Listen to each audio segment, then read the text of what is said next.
नमस्कार प्रिय विद्यार्थी मित्रांनो, आज आपण नवीन उदाहरण घेऊया. पहिल्याच युनिटवरचं कॉस्टशीट अँड टेंडर.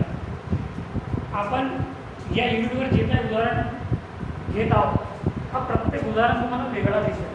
त्याच्यात काही ना काही प्रमाणात तुम्हाला वेगळं काही एंट्री करून दिसेल किंवा काही वेगळं असेल त्या उदाहरणात. म्हणून तुम्ही प्रत्येक उदाहरण यूट्यूबवर पाहत चला, जेणेकरून तुम्हाला पूर्ण कॉस्टशीट आणि टेंडर समजेल. या दृष्टिकोनातून आज आपण उदाहरण क्रमांक 24 शिकूया. उदाहरण मी तुम्हाला ग्रुपवर पाठवलेलं आहे आणि हा जो आपण उदाहरण शिकूया हा एक वेगळ्याच प्रकारचं उदाहरण आहे. मी आधीच म्हटलेलं आहे की प्रत्येक उदाहरणामध्ये तुम्हाला काही प्रमाणात वेगळं दिसेल आणि आपल्याला प्रत्येक उदाहरण हा वेगवेगळ्या टाईपचा शिकणे समजून घेणे खूप आवश्यक आहे. कारण परीक्षेमध्ये जर कोणत्याही प्रकारचा कोणत्याही आधाराबद्दल उदाहरण विचारला तर तो तुम्हाला सोडविता यायला पाहिजे. उदाहरण मी तुम्हाला ग्रुपवर पाठवलेलं आहे, तरी पण त्याचं एकदा वाचन करतो आणि तुम्हाला समजून सांगतो आहे. बघा, from the following particulars you are required to prepare a statement of sewing. First point, the cost of material. B point, the worker cost. C point, the total cost. D point, the percentage of general on cost to work cost. म्हणजे जो D नंबरचा point आहे हा खूप महत्त्वाचा आहे. याच्यात तुम्हाला work on cost to wages and office on cost to factory cost याच्यावर तुम्हाला पर्सेंटेज कॅल्क्युलेशन करायचे आहे. याची माहिती तुम्हाला टेंडरवर दिलेली नसेल, पण तुम्हाला मात्र प्रत्यक्षात विचारलेलं आहे. D point, the percentage of general on cost to work cost. पहिला point, work in progress 1st January 2008 ₹3,000. Second point, stock of finished goods in bracket 1st January 2008 amount 56,000. Next point, stock of raw material 1st January 2008 amount 25,600. Next point, purchase of raw material 5,84,000. Next point, productive wages 3,97,600. Sales of finished goods 11,84,000. Next point, stock of finished goods in bracket 31st December 2008 amount is 60,000. Stock of raw material 31st December 2008 amount is 27,200. Work in progress 31st December 2008 amount is 2,500. Work overhead charges 87,472. And last point is office and general expenses 71,048. And last paragraph is information tender. तुम्हाला शेवटच्या पॅराग्राफमध्ये जी माहिती दिलेली आहे ती tender संदर्भात दिलेली आहे. The company is about to send a tender for a large plant. म्हणजे टेंडर संदर्भात एक मोठा प्लांट आहे, एक मोठी कंपनी आहे. The costing department estimate that the materials required would cost ₹40,000 and the wages to workmen for making the plant would cost ₹24,000. म्हणजे टेंडरवर जो काही तुम्हाला दिलेला आहे रॉ मटेरियल संदर्भात त्या मटेरियलची व्हॅल्यू दिलेली आहे 40,000 आणि वेजेस दिलेला आहे 24,000. फुल stop. The tender is to be made a net profit of 20% on the selling price. Show म्हणजे तुम्हाला प्रॉफिटचा रेट दिलेला आहे 20% ऑन सेल्स. तो टेंडरवरचा प्रॉफिटचा रेट दिलेला आहे. The tender is to made a net profit of 20% on selling price. Full stop. Show what the amount of the tender would be if based on the above percentage. म्हणजे tender संदर्भात तुम्हाला जी माहिती दिलेली आहे, material दिलेलं 40,000चं, wedges दिलेला 24,000चं आणि जो मधामधला आपला एक्सपेन्सेस राहतो आहे वर्क ओव्हरहॅड म्हणजे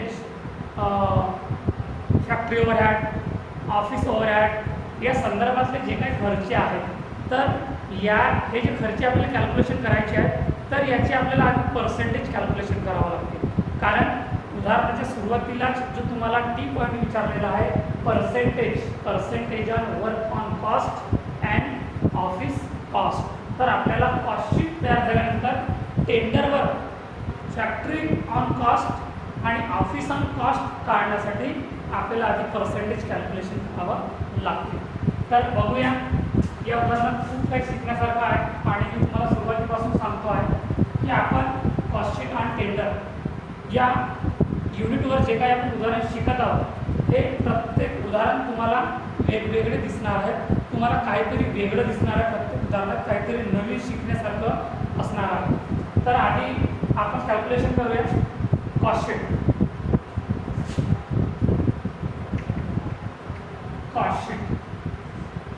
आता याच्यात काही युनिट्स सुद्धा दिलेले नाही आहेत. टेंडरसाठी पण युनिट्स नाही आहेत आणि कॉस्टशीटसाठी पण सुद्धा युनिट्स दिलेले नाही आहेत. तर आपल्याला पर युनिटचा कॉलम तयार करण्याची काही गरज नाही आहे. म्हणून आधी आखणी करूया.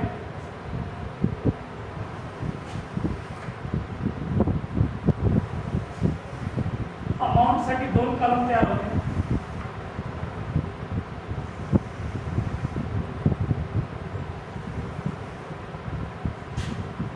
Serial number, particulars, amount and total amount. पहिलं पॉईंट काय कॅल्क्युलेशन होतं बघा. टेंडरवरचा हा पहिलंच उदाहरण आहे. या उदाहरणात आपल्याला ओपनिंग संदर्भात 3 खर्च दिलेले आहेत. ते म्हणजे opening work in progress, closing work in progress, opening finished goods, closing finished goods, opening raw material and closing raw material. तर आपला पहिला पॉईंट कॅल्क्युलेशन करूया ज्या पद्धतीने आपण कॉस्टशीटवर कॅल्क्युलेशन करत होतो. पहिलं पॉईंट कन्झ्युम्ड मटेरियल.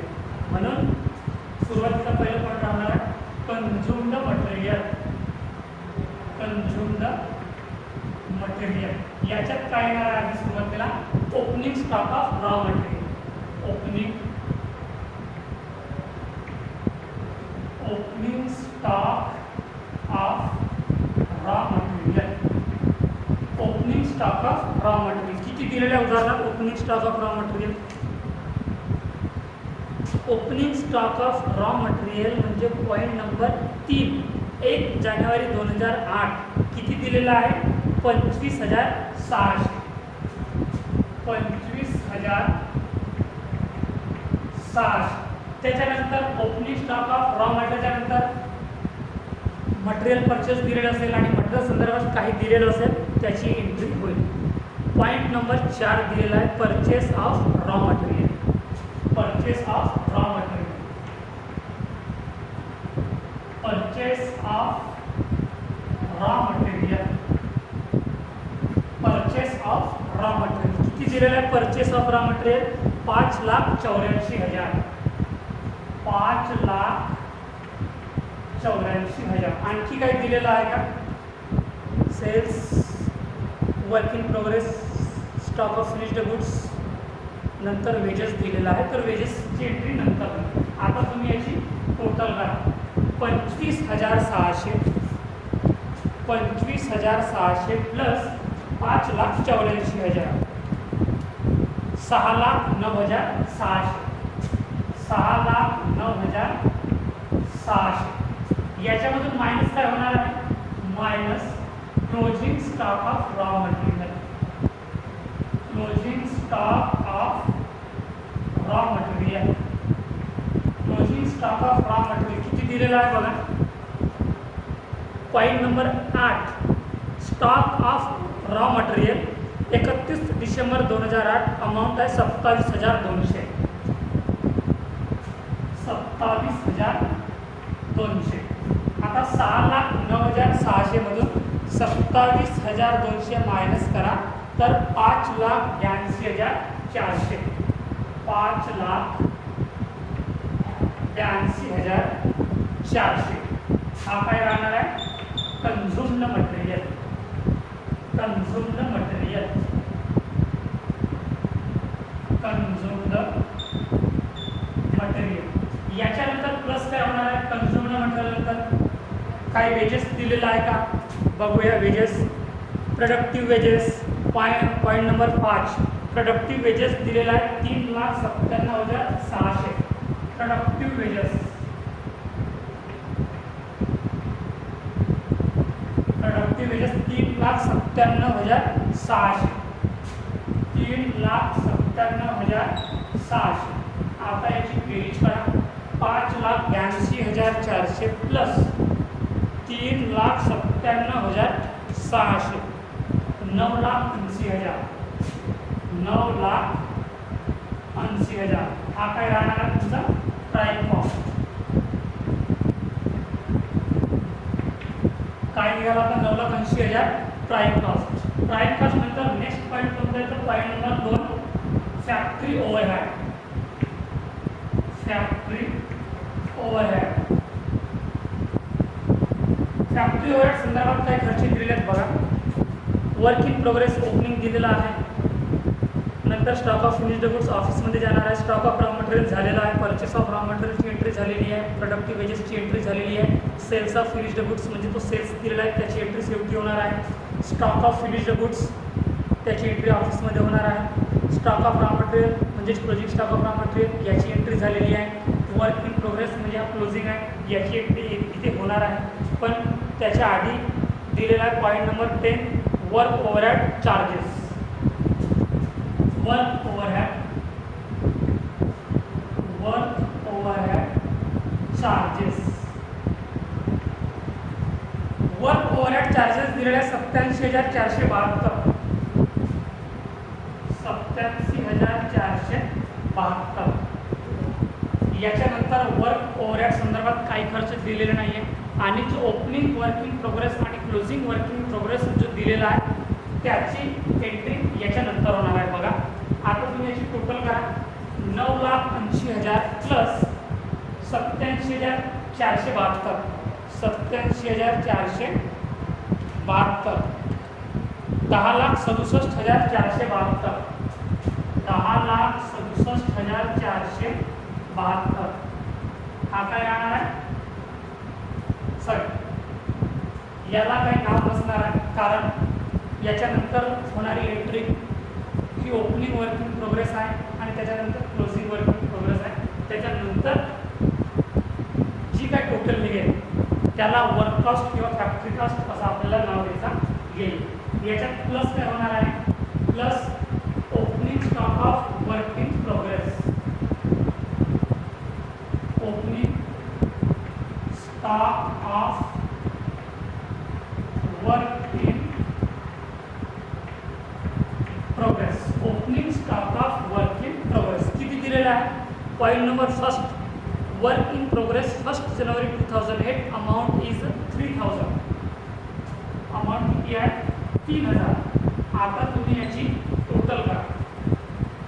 10,67,472 प्लस 3,000 10,70,472.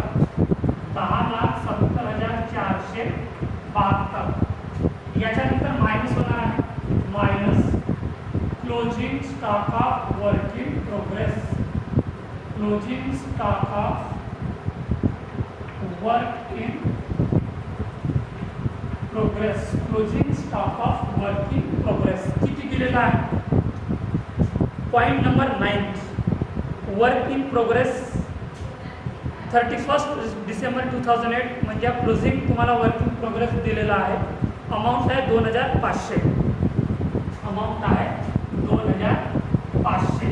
तर 10,70,472 मधून 2,500 मायनस करा तर 10,67,972.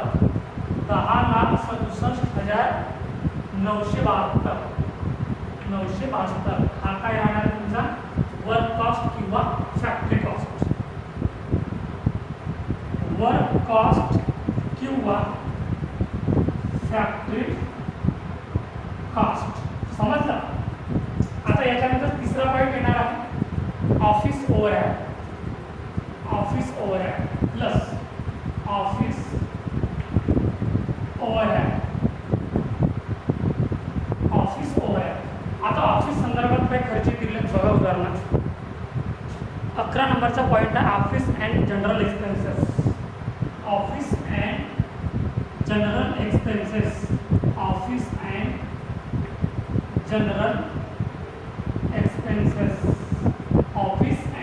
एक्सपेन्सेस त्याची अमाऊंट आहे 71,048 71,048.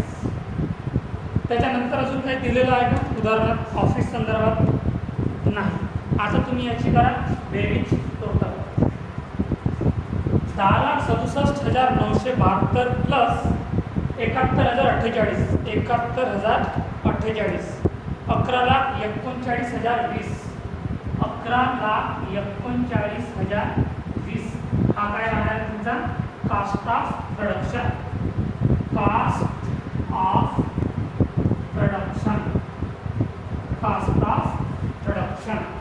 इतकं समजलं विद्यार्थ्यांना. आपण ज्या पद्धतीने कॉस्टशीट तयार केलेली आहोत ती जशीच्या तशी कॉस्टशीट टेंडरवर सुद्धा तयार करावी लागेल. कारण मी सुरुवातीलाच तुम्हाला सांगत आहोत की आपल्याला याच्या व्यतिरिक्त वेगळं काहीच शिकायचं नाही आहे. जो आपला प्रोफॉर्म आहे, जो फॉर्मेट आहे आणि जी आपली पद्धत आहे त्याच पद्धतीने आपल्याला नियमित चालायचे आणि नियमित उदाहरण सुद्धा समजून घ्यायचे आहे. आणि जर तुम्ही हे उदाहरण पाहत आहात आणि आपल्या वहीमध्ये नोट करून घेतात तर तुम्हाला प्रॅक्टिस करत असताना पूर्ण कॉस्टशीट आणि टेंडरात पाठांतरच होऊन जाईल.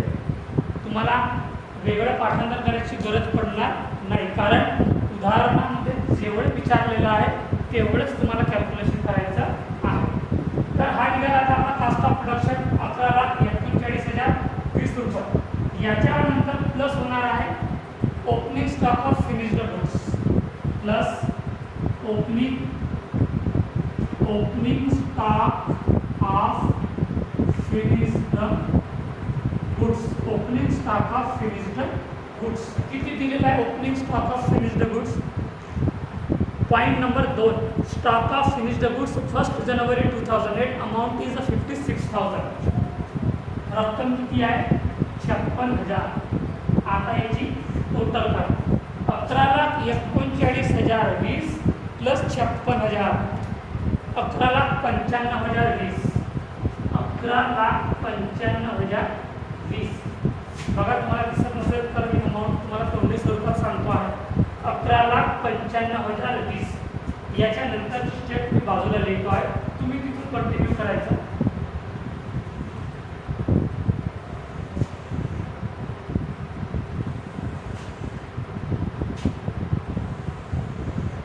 कास्ट ऑफ प्रोडक्शन मध्ये opening stock of finished goods plus झालेला आहे. या दोघांची टोटल 11,95,020 आलेली आहे. तर इथे लिहितो आहे 11,95,020. याच्यामधून मायनस काय होणार आहे minus closing stock of finished goods minus closing stock of finished goods. Closing stock of finished goods किती दिलेला आहे. Point number 7 stock of finished goods 31 December 2008 amount is 60,000 60,000 60,000 म्हणजे 60,000. आता 11,95,020 मधून जर तुम्ही 60,000 मायनस केले तर किती होतील 11,35,020 11,35,020 11,35,020 हा काय राहणार आहे cost of good sold. Cost of good sold हा निघालेला आहे आपला 11,35,020 कास्ट ऑफ गुड सोल्ड. याच्यानंतर कोणता पॉइंट्स आपला प्लस होतो आहे selling and distribution expenses. Selling and distribution distribution expenses, selling and distribution expenses या संदर्भात काय खर्च दिले असतात तर बघा.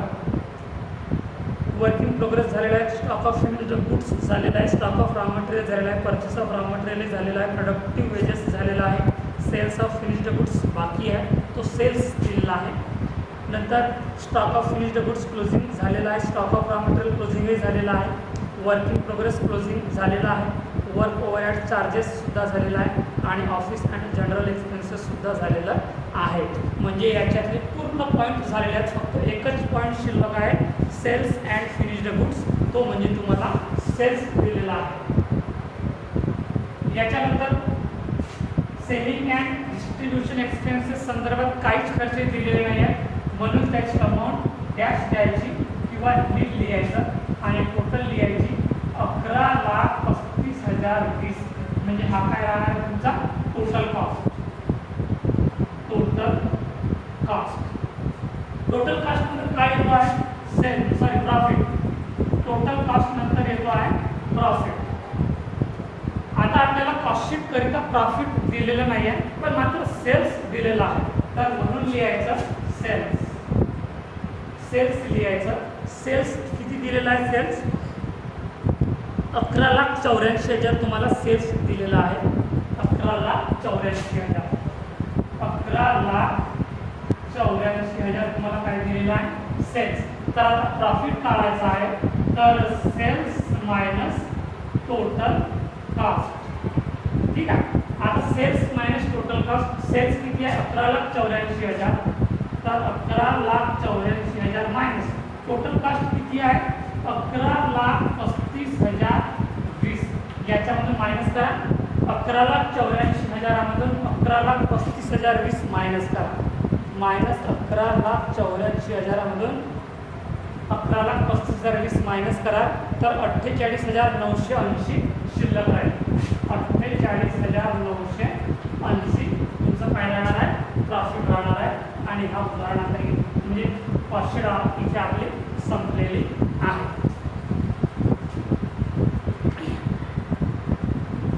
आता तुम्हाला पॉईंट विचारलेला आहे बघा उदाहरणार्थ. पहिल्याच पॅरामध्ये एक विचारलेलं होतं cost of material. Cost of material झाला कॅल्क्युलेशन. नंतर वर्क कास्ट तुमचा फॅक्टरी कास्ट म्हणजेच वर्क कास्ट सुद्धा कॅल्क्युलेशन झालेलं आहे. नंतर टोटल कास्ट सुद्धा कॅल्क्युलेशन झालेलं आहे 11,35,020.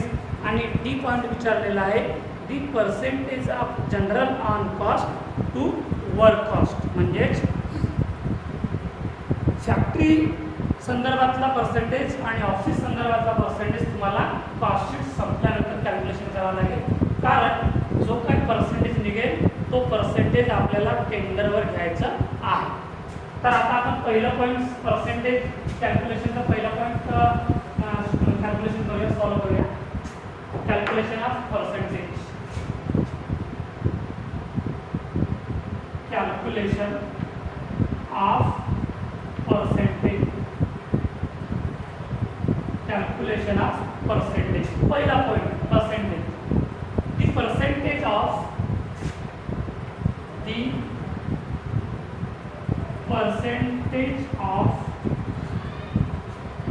Work on cost to wages. Work on cost to wages. Work on cost to wages. आपण पहिला पॉईंट्स कॅल्क्युलेशन करूया. बघा आपल्याला डी पॉईंटमध्ये विचारलेला आहे the percentage of office on cost to work cost.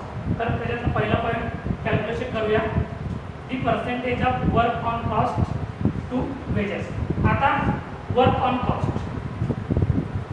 Work on cost upon wages into 100. Work on cost आपल्याला कोणतं घ्यायचं आहे? कॉस्ट शीटवरचं. जे काही तुम्ही उदाहरणानुसार पर्सेंटेज कॅल्क्युलेशन करत असाल तर पर्सेंटेज कॅल्क्युलेशन करत असताना टेंडरच्या रकमेचा विचार करायचा नाही.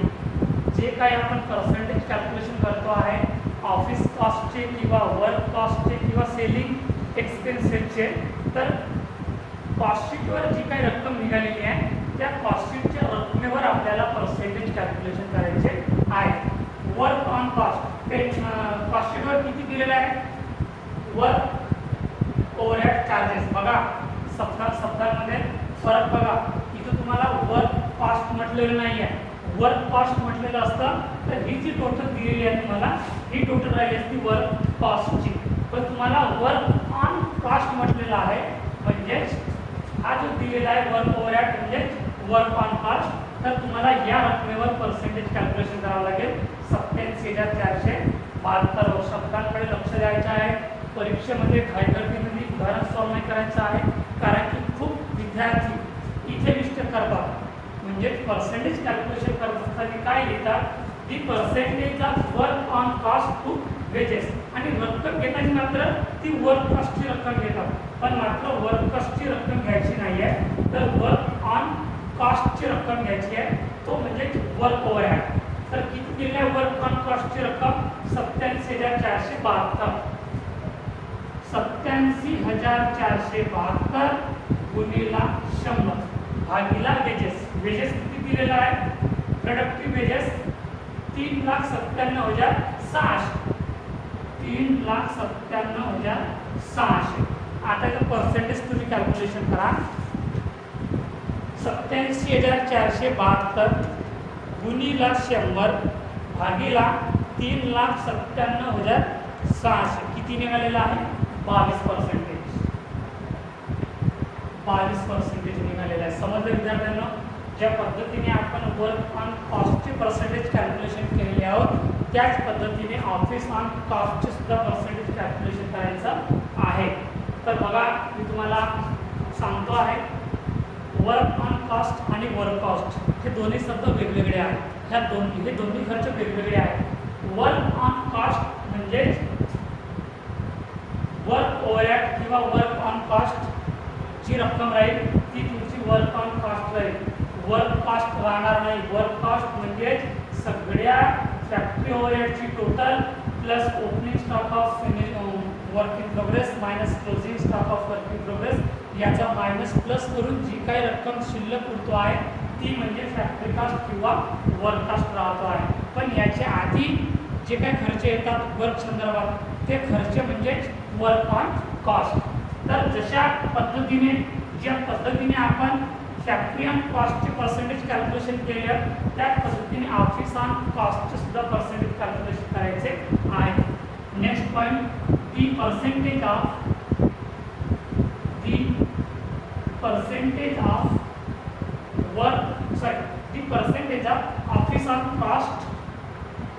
Office on cost to prime cost. Office on cost to prime cost, sorry prime cost तर त्याचे अर्थ झालेला आहे. The percentage of office on cost to factory cost. दुसरा पॉईंट आपल्याला विचारलेल्या उदाहरणात already, the percentage of general on cost to work cost. General on cost तुम्हाला दिलेला आहे, म्हणजे ऑफिस अँड जनरल एक्सपेन्सेसची रक्कम दिलेली आहे 71,048. त्याचे पर्सेंटेज आपल्याला वर्क कॉस्टवर कॅल्क्युलेशन करायचे आहे. फॉर्म्युला काय राहणार बघा, फॉर्म्युला तुमच्या इथेच बनतो आहे. तुम्हाला वेगळं काही फॉर्म्युला लावायचा नाही आहे. ऑफिस ऑन कॉस्ट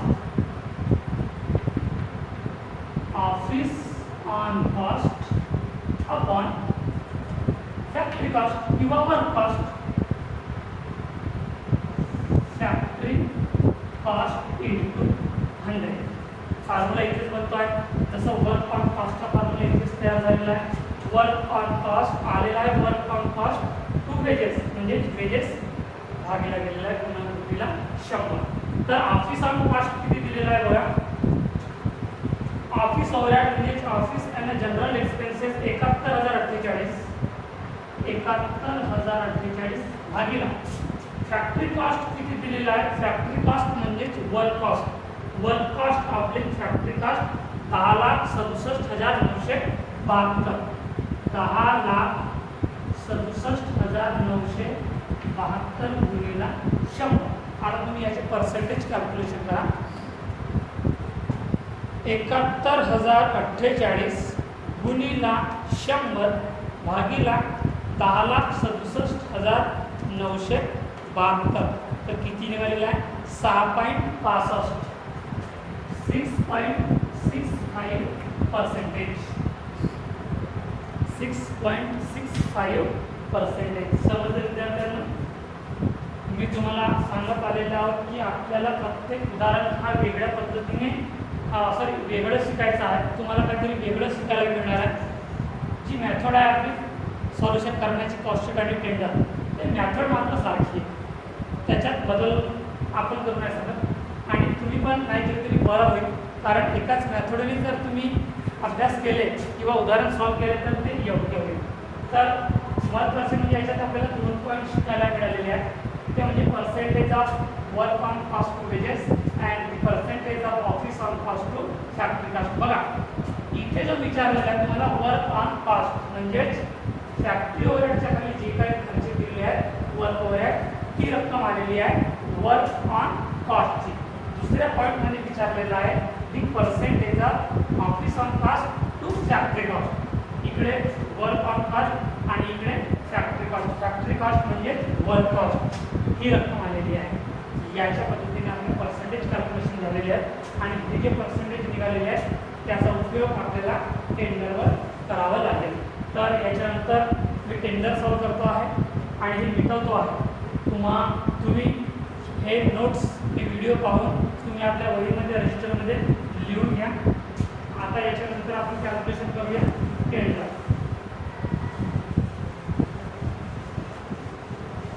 टेंडरवर जास्त माहिती दिलेली नसतो, अगदी मोजकी माहिती दिलेली असतो, पण ती मोजकीची माहिती आपल्याला व्यवस्थितपणे मांडायची असते, कन्फ्युजन व्हायचं नसते. कारण टेंडर हा कॉस्टशीटवर आधारित असतो आहे आणि कॉस्टशीट तर आपली सुरुवातीला कॅल्क्युलेशन होते आहे. टेंडर म्हणजे statement showing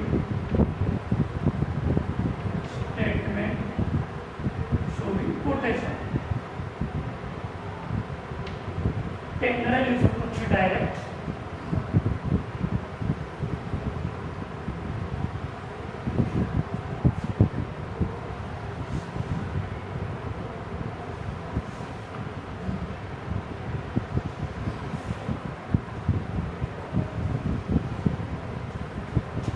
serial number, particulars,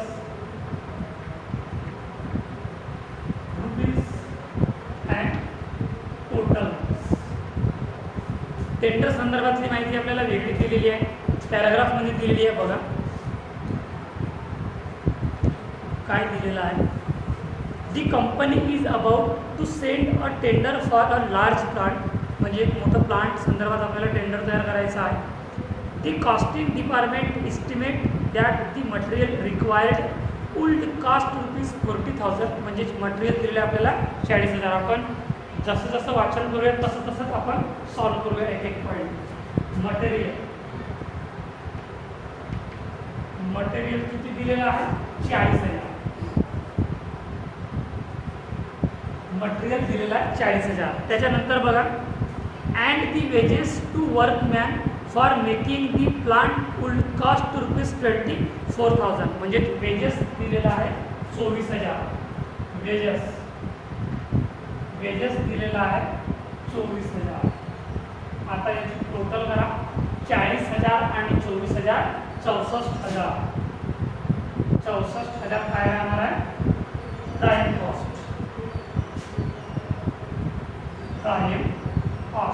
prime cost नंतर आपला दुसरा पॉईंट कोणता येतो आहे? ज्या पद्धतीने कॉस्टिंगवर आपला दुसरा पॉईंट ऑफ वर्क ओव्हरहेड येतो आहे किंवा फॅक्टरी ओव्हरहेड येतो आहे, त्याच पद्धतीने इथे सुद्धा पॉईंट येतो आहे factory overhead.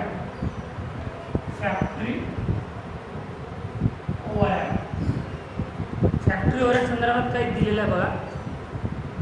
The tender is to be made a net profit 20% on the selling price. याच्यात सरळ सरळ तुम्हाला फक्त प्रॉफिटचा रेट दिलेला आहे आणि मधामधला खर्च म्हणजे फॅक्टरी संदर्भातला खर्च आणि ऑफिस संदर्भातला खर्च काही दिलेला नाही आहे.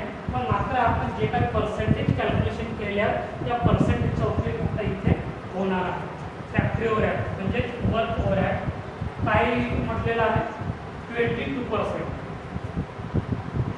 22% ऑन आपण कशावर 22% काढलेले होतो वेजेसवर, बरोबर आहे. तर आता 22% आपल्याला कशावर उपयोगात आणायचे आहेत, वेजेसवरच उपयोगात आणायचे आहेत. 22% ऑन वेजेस. ठीक आहे. आता वेजेस बघा किती आहे, वेजेस आहे 24,000 म्हणजे 24,000 गुणिला 22% भागिला 100 किती येणार आहे बघा. 24,000 चे 22%, 24,000 गुणिला 22 भागिला 100 5,280. 5,280 5,280.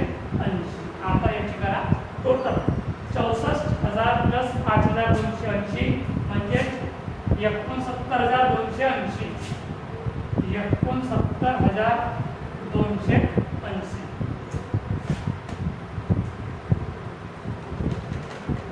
69,280 हा काय राहणार आहे तुमचा वर्क कॉस्ट किंवा फॅक्टरी कॉस्ट. वर्क कॉस्ट किंवा फॅक्टरी कॉस्ट. याच्यानंतर कोणता पॉईंट येतो आहे office overhead. Office overhead.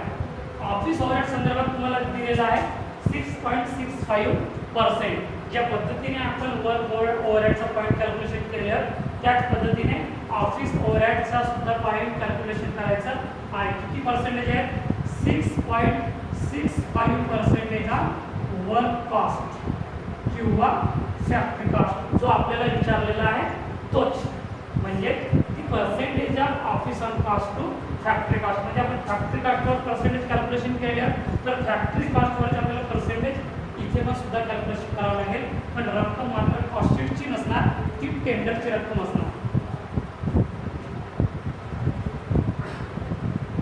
6.65 on work cost म्हणजे फॅक्टरी कॉस्ट किती दिलेला आहे 69,280 गुणिला 6.65% भागिला 100. 69,280 69,280 गुणिला 6.65 भागिला असं आहे भागिला 100 किती निघाले 4,607 रुपये. 4,607 रुपये. 4,607 रुपये. आता तुम्ही याची बेरीज करा.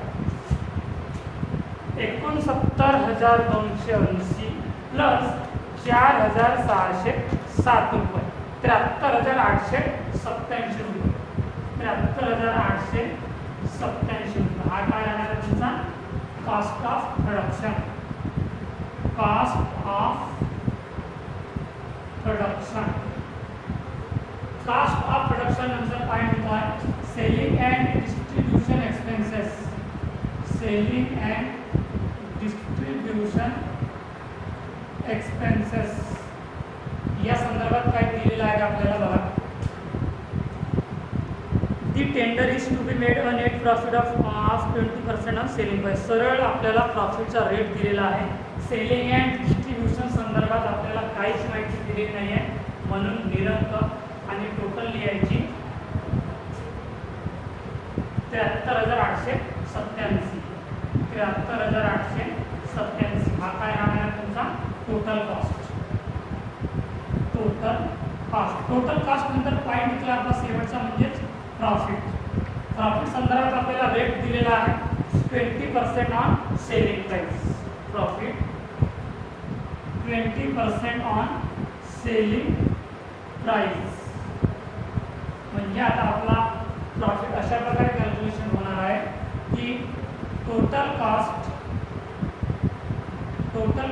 Into 20% upon 80. आता टोटल कॉस्ट किती आहे 73,887. 73,887 गुणिला 20% भागिला 80%. या संदर्भात मी तुम्हाला वारंवार सांगतो आहे, जो काही पर्सेंटेज प्रॉफिटचा पर्सेंटेज विचारेल तो रेट आपल्याला 100मधून कमी करायचा आहे. आपण ते 30% 100मधून कमी केलेले आहेत आणि ते उरलेले आहेत 80. तर किती होईल बघा, 73,887 गुणिला 20 भागिला 80, 18,472. 18,472. आता याची तुम्ही टोटल करा. 73,887 प्लस 18,472, 92,359. 92,359 हा काय राहणार आहे तुमचा सेलिंग प्राइस. सेलिंग प्राइस आणि याला क्लोज करून टाकायचं. समजलं विद्यार्थ्यांनो? खूप सोपं उदाहरण आहे. जर आपण सॉल्व करतो म्हटला आणि सॉल्व करायची जर तुमची मानसिकता असेल तर प्रत्येक उदाहरण हा एकदम सोपा आहे. तुम्ही फक्त समजून घ्या. मी सुरुवातीपासून तुम्हाला सांगत आहोत की सुरुवातीची जर तुम्ही 3-4 उदाहरण चांगल्या पद्धतीने समजून घेतले तर तुमच्यासाठी खूप फायदेशीर आहे. आणि आपण तीच पद्धत त्या सॉल्युशन करतो, तीच पद्धत आपण नेहमी ठेवलो आहे, जी सुरुवातीची आपली कॉस्टशीट आणि टेंडर तयार करण्याची पद्धती आहे.